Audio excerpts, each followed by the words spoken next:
It was a cold, moonless night when Emily, curious 10-year-old girl, heard a faint knock at the door. Her parents were away for the evening, leaving her under the care of her teenage brother, who was deeply engrossed in his video games. The knock was too soft for anyone else to hear, but Emily, with her sharp ears, picked it up.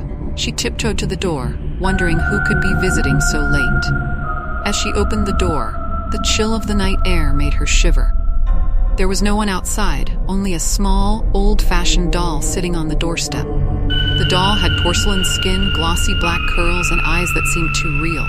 So real that they almost appeared to follow her every move. It wore a faded pink dress with lace trimming, and its tiny hands were clasped in its lap.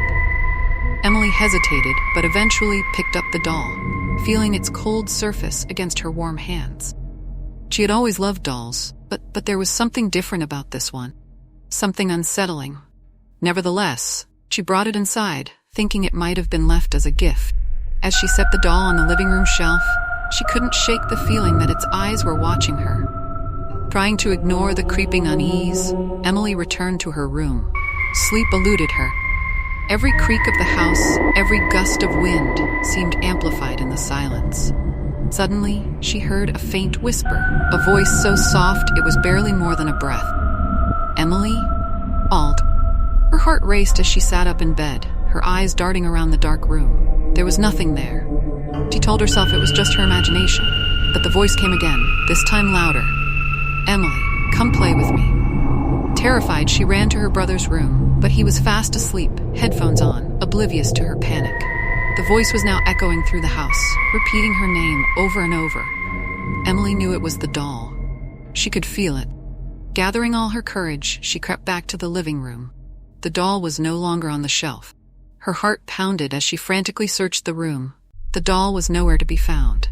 Then, she heard the soft patter of tiny footsteps behind her. Slowly, she turned around. There it was, standing on the floor, its head tilted, those lifelike eyes staring right into hers.